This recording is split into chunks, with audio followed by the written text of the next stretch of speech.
Ayoko na sana sa'yo ay sabihin na mahal pa rin kita.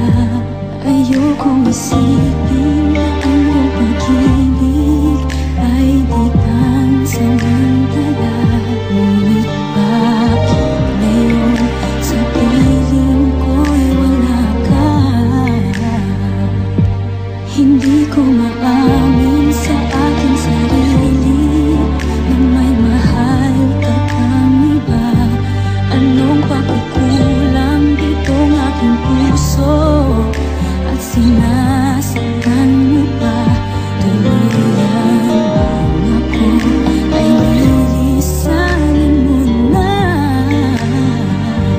Anong dali sabihin na malilimutan din kita?